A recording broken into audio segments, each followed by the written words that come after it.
menjemput kita dengan ajal yang kita tidak pernah tahu kapan datangnya, tapi yang pasti sudah semakin dekat. Maka bersiap-siaplah kita dengan segala bentuk kesyukuran atas segala nikmat yang Allah berikan kepada kita semua. Dan salah satu bentuk syukur itu adalah dengan selalu bertakarub kepada Allah, memperbaiki segala ketaatan kita kepada Allah, memperbaiki ibadah-ibadah kita kepada Allah, mulai dari ibadah utama yang ibadah sholat. Apakah sholat kita sudah semakin baik, sudah semakin sempurna, sudah semakin khusyuk, sudah semakin memberikan benteng dan perisai di dalam tindak tanduk dan perilaku kehidupan kita, atau masih jauh api dari langkah, masih jauh dari tujuan yang seharusnya kita capai dan kita raih. Dan itulah yang seharusnya selalu kita beriktibar dan beruswah kepada Rasulullah Muhammad sallallahu alaihi wasallam. Allahumma shalli ala Muhammad wa ala Muhammad. Tidak sekedar memperbanyak sholawat kita kepada Rasulullah Muhammad sallallahu alaihi wasallam. Yang tidak kalah penting adalah beriktibar dan beruswah kepada apa yang telah diwariskan, apa yang telah disyiarkan dan disyariatkan, serta bagaimana Rasulullah menteladankan bagaimana cara kita menjalani kehidupan ini dengan benar, dengan baik, dengan selamat sampai akhir hayat kita. Rasulullah itu diutus oleh Allah sebagai model, sebagai teladan yang seharusnya kita teladani, seharusnya kita contoh. Mental yang telah ditanamkan oleh Rasulullah kepada kita, itulah yang harus kita ambil, spiritnya, semangatnya, sehingga kita bisa menjalani perjalanan kita dalam kehidupan dunia dan akhirat ini bisa betul-betul selamat sampai tujuan, bisa betul-betul sesuai dengan target, sesuai dengan apa yang kita cita-citakan. Bukankah setiap sholat kita berdoa kepada Allah, Rabbana atina fid dunya hasanah wa fil akhirati hasanah wa qina adzabannar. Wahai Tuhanku, tunjukkanlah, anugerahkanlah kepada kami kehidupan dunia yang penuh dengan kebaikan, penuh dengan keberkahan, penuh dengan kesuksesan. Wa fil akhirati hasanah, dan begitu juga dengan kehidupan akhirat. Selalu berikanlah kami kebaikan, sampaikanlah kami di dalam surganya Allah dengan penuh kemuliaan. Tetapi yang tidak kalah pentingnya adalah doa yang ketiga yang kita baca di dalam rentetan doa itu adalah wa qina adzabannar. Selamatkanlah kami dari siksaan api neraka, dari segala keburukan, dari segala yang tidak kita inginkan.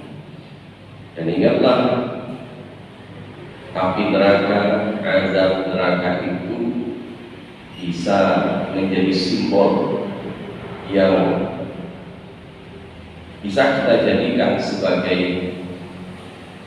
semangat untuk bermuhasabah dari segala hal yang tidak baik, dari segala hal yang tidak sesuai dengan apa yang kita cita-citakan, yang ujung-ujungnya akan membuat dan memberikan penderitaan kepada kita. Jadi Jadi pada dasarnya neraka itu bisa saja hadir dalam kehidupan dunia ketika kita telah melenceng dari tujuan apa yang seharusnya kita lalui, apa yang seharusnya kita jalani. Jadi tentunya kita dalam kehidupan ini tidak hanya sukses di dunia, bahagia di dunia, dan juga bahagia di akhirat, tetapi di dalam menjalani itu semua tentunya kita ingin menjalani jalan yang terbaik juga. Bisa jadi kita menuju satu tujuan, tetapi setelah melalui banyak jalan halang yang merintang, banyak kendala, banyak ujian yang bisa jadi suatu ketika kita tersesat, harus muter-muter dulu, yang mudah-mudahan kemudian kembali sehingga kita melanjutkan perjalanan dan ujung-ujungnya sampai juga kepada tujuan. Tapi bisa juga, dan yang sangat kita inginkan adalah kita bisa menjalani kehidupan ini dengan mulus, dengan halus, dan segera sampai kepada tujuan. Nah, itulah yang kita doakan, ihdinas siratal mustaqim. Ya Allah, selalu tunjukkanlah kepada kami jalan yang lurus, jalan yang mulus, jalan yang senantiasa bisa memberikan kenyamanan, kebahagiaan dalam pencapaian cita-cita yang kami doakan, yang kami gambarkan. Jadi Bapak Ibu sekalian, rahmati Allah, itulah yang seharusnya dari waktu ke waktu harus kita muhasabahkan. Nah, sekarang ini kan kita berada di awal tahun 2026, di hari yang kedua, tanggal 2. Dan tentunya ini adalah saat-saat kita membuka lembaran baru, lembaran yang lebih baik ketimbang lembaran di tahun 2025. Karena kata Rasul, barang siapa yang hari ini sama dengan hari kemarin, maka pada dasarnya dia adalah orang yang rugi. Bagaimana orang yang beruntung ketika hari ini lebih baik ketimbang hari kemarin? Itu baru dikatakan orang yang untung. Orang yang untung, orang yang untung tidak rugi. Tetapi bisa jadi kita mengalami suatu kejadian yang di luar dua skema yang tadi, yakni kita hari ini jauh lebih buruk ketimbang hari kemarin. Tahun 2026 ini lebih buruk ketimbang tahun 2025. Nah, inilah yang dikatakan oleh Nabi sebagai orang yang celaka.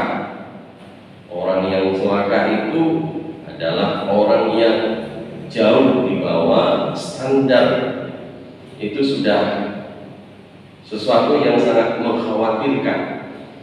Nah, untuk itulah kita diharapkan dan dianjurkan, dan seharusnya kita kembali bertaubat kepada Allah.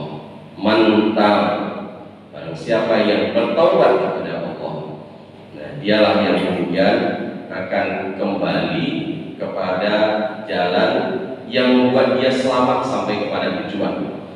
Jadi ketika kita selalu dan suka dan sering mendengar kata mantap, yang sering kita artikan sebagai orang yang hebat, ya karena memang orang yang bisa kembali setelah melenceng dari tujuannya itu bukan sesuatu perkara yang mudah. Ketika dia punya tujuan ke arah timur, tetapi dalam perjalanan dia muter-muter ke selatan, muter-muter ke utara dan sebagainya, tetapi dia bisa kembali ke arah timur, itu adalah sesuatu yang sangat luar biasa. Karena itulah orang yang kembali kepada tujuannya.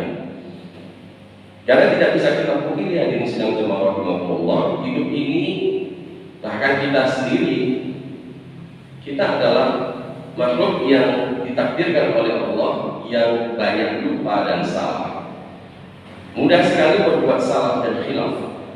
Karena kita ini dibekali di dalam kehidupan ini dengan yang namanya hawa nafsu, dengan ada yang namanya syahwat yang sering membuat kita tertipu, yang sering membuat kita keluar jalur karena adanya berbagai macam rayuan dan godaan dari hawa nafsu tersebut.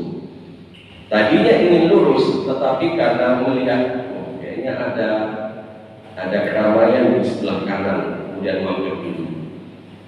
Setelah itu, ya kemudian kita berhenti dan mengambil jalan yang berbeda, karena ada sesuatu yang kita ingin lakukan.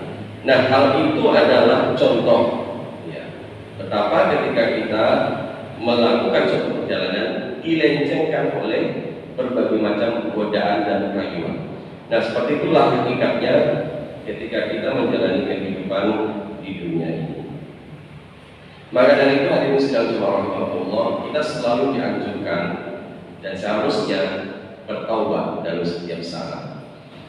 Maka bagaimana kita bisa bertaubat? Tentunya harus selalu bermuhasabah, selalu mengevaluasi diri. Kita ini masih di jalan yang lurus atau tidak? Kita ini masih berada di jalan yang benar atau tidak?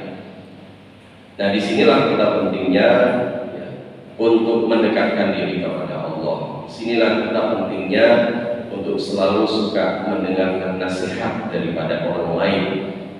Disinilah pentingnya untuk selalu kita saling mengingatkan satu sama lain. Karena bisa jadi kita itu kalau tidak pernah mendengarkan nasihat, kalau kita tidak pernah diingatkan oleh orang lain, kita akan selalu merasa benar meskipun dalam keadaan salah. Karena seseorang itu terkadang tidak punya kemampuan untuk bisa mengingatkan dirinya sendiri, karena banyaknya godaan dan rayuan, karena banyaknya jalan yang dia lalui sehingga dia lupa kendalinya itu sudah mulai tidak lurus, tidak konsisten. Nah, disinilah hadirin sedang jemaah rahimahullah, pentingnya kita mendengarkan nasihat, pentingnya kita diingatkan oleh orang-orang yang ada di sekitar kita. Maka ketika kita berbuat salah, kemudian ada orang yang mengingatkan, itu adalah bentuk nikmat yang sangat luar biasa, yang seharusnya kita berterima kasih, yang seharusnya kita memberikan apresiasi kepada orang tersebut.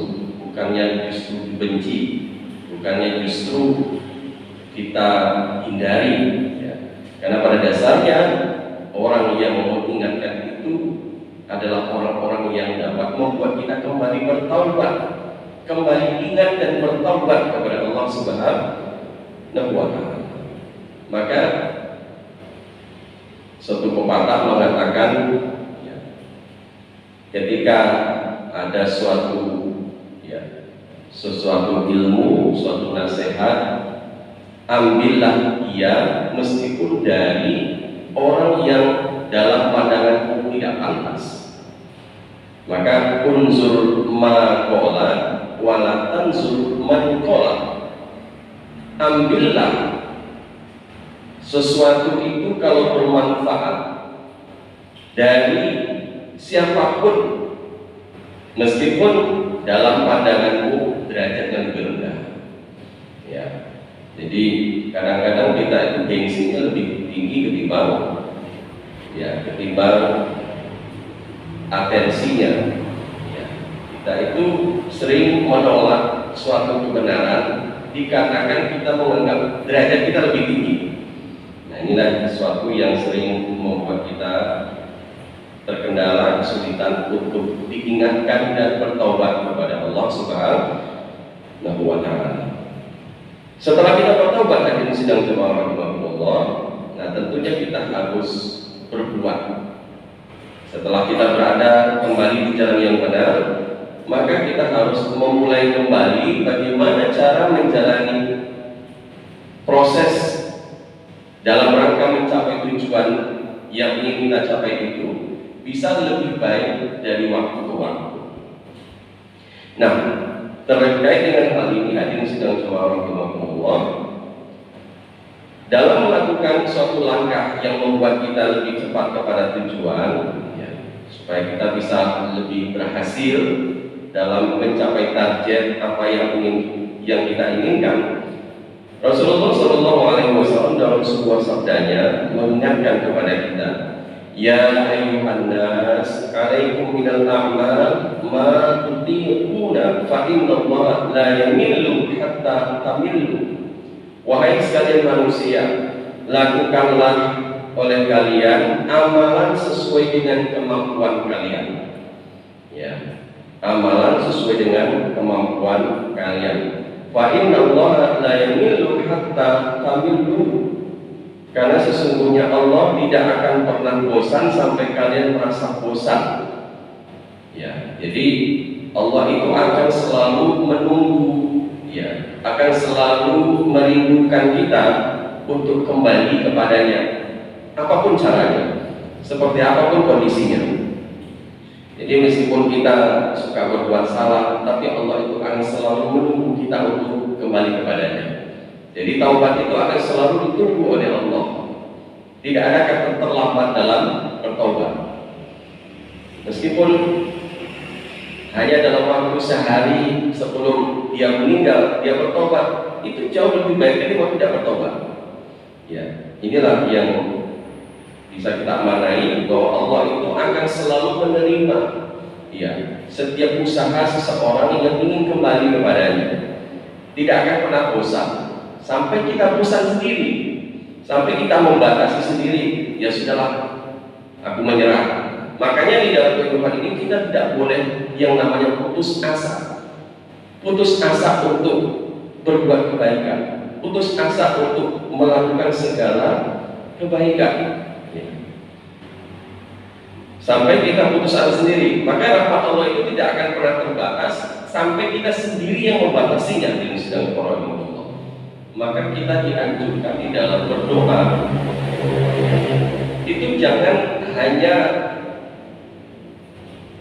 terbatas pada hal-hal yang kecil. Ya Allah, berikanlah saya makan yang enak di hari ini. Jangan hanya sekedar itu, Bapak Ibu sekalian. Apalagi hal-hal yang bersifat keduniaan, ya. Karena pada dasarnya doa itu akan membatasi rahmat Allah yang akan datang, yang masuk dalam kehidupan kita. Padahal sesungguhnya rahmat Allah itu tanpa batas. Rahmat Allah itu sangat luar biasa. Tetapi justru kita sendiri yang membatasi rahmat Allah itu melalui permintaan kita, melalui doa-doa kita. Bukankah di dalam sebuah hadis qudsi, ya, Allah berkata, "Ana inda zanni 'abdi." Sesungguhnya aku itu akan sesuai mengikuti segala prasangka, segala doa daripada hamba.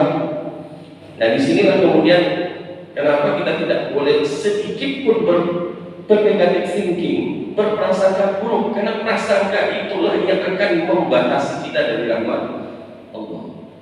Jadi termasuk dalam setiap omongan, ya, setiap bicara, kita harus membatasi betul, harus berhati-hati betul, jangan sampai sedikit saja berbuat atau berkata yang tidak baik, karena itu bisa berfungsi sebagai doa. Dan itulah yang akan menjadi standar oleh Allah. Wah, hamba ini hanya ini, ya sudah dikasih yang itu. Bukankah ketika kita, mungkin sebagian kita sudah ada yang pernah sampai ke tanah suci, berhaji, berumroh, di situ kan sangat cepat Allah mengabulkan doa. Jadi setiap, jangankan ucapan, bahkan keinginan yang terbersit di dalam hati yang terdalam pun itu dikabulkan oleh Allah. Jadi sangat pantangan kiranya ketika kita berkata yang tidak baik, Perkataan tidak baik, misalkan, aduh capek sekali datang ke masjid, ya sudah capek beneran. Dan itu bisa terjadi ketika kita berada dalam kehidupan sehari-hari seperti ini, Bapak Ibu sekalian. Ya Allah, kenapa Engkau gak pernah memberikan rezeki yang banyak kepadaku? Nah, ini adalah ucapan yang bisa berfungsi sebagai doa. Ya Allah, apakah Engkau sudah menjauh dariku? Bisa jadi. Jadi dalam kehidupan ini tidak ada istilah berputus asa, harus selalu optimis. Meskipun kita berada dalam keadaan yang paling sulit sekalipun, karena Allah itu akan mengabulkan, akan memberikan sesuatu sesuai dengan apa yang kita minta. Dan yang kita minta itu adalah prasangka, berawal dari prasangka. Jadi Allah tidak akan pernah bosan sampai kita sendiri yang merasa bosan. Allah akan selalu melakukan doa sampai kita sendiri tidak berdoa. Nah, itu bisa dikatakan begitu. Dan dilanjutkan, wa inna ahabbul a'mal ila Allah ma duwima alaihi wa in qalla.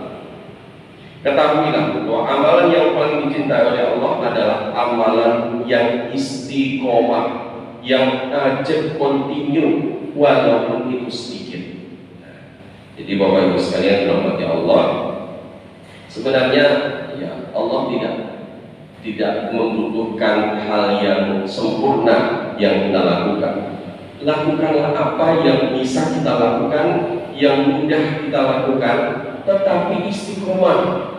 Kita itu seringnya inginnya uang, tetapi hanya seketika. Itu bisa jadi tidak begitu berdampak, tidak begitu memberikan sesuatu yang dapat kita rasakan langsung, ketimbang kita melakukan yang sedikit, yang kecil, tetapi terus menerus. Contohnya sholat sunnah, kita usahakan untuk melakukan sholat sunnah rawatib. Tidak perlu setiap semuanya. Ya, sholat sunnah rawatib ada 12 ya, Bapak Ibu sekalian, 12 rakaat. Ya contohnya, yang paling mulia, yang paling besar fadilahnya adalah sholat sunnah qobliyah subuh. Ya, jadi 2 rakaat sebelum sholat subuh. Itu kan dikatakan oleh Nabi, barang siapa yang menegakkan sholat sunnah 2 rakaat sebelum subuh, maka dia akan mendapatkan dunia seisinya. Ini adalah sesuatu yang sangat luar biasa. Ya, coba saja kita melakukan ini saja, tidak yang lain. Ini jauh lebih baik kalau kita bisa mengistiqomahkan. Ya, jadi Bapak Ibu sekalian dirahmati Allah, lakukanlah sesuatu yang mudah tapi istiqomah. Itu jauh lebih disukai oleh Allah ketimbang kita melakukan sesuatu yang besar tetapi hanya seketika, hanya sekali saja. Nah, jadi sebenarnya agama itu adalah sesuatu yang mudah, tetapi kita sendiri yang sering mempersulitnya. Nah, suatu ketika Al-Qamah pernah bertemu dengan Ummul Mukminin Aisyah dan bertanya, wahai Ummul Mukminin, bagaimana Rasulullah SAW itu beramal? Apakah beliau mengkhususkan hari-hari tertentu untuk beramal? Maka apa yang dijawab oleh Aisyah? La kana amaluhu dimatun wa ayyukum yastati'u maka Rasulullah sallallahu alaihi wasallam yastati'u. Tidak. Ya. Jadi Rasulullah itu tidak menentukan hari-hari kapan dia melakukan sesuatu amal. Ya, amalan beliau adalah amalan yang rutin dilakukan. Siapa saja di antara kalian pasti mampu melakukan yang beliau lakukan. Jadi hadirin sekalian warahmatullahi, Rasulullah itu adalah pribadi yang sangat konsisten dan bisa dibaca dan bisa ditiru, diteladani.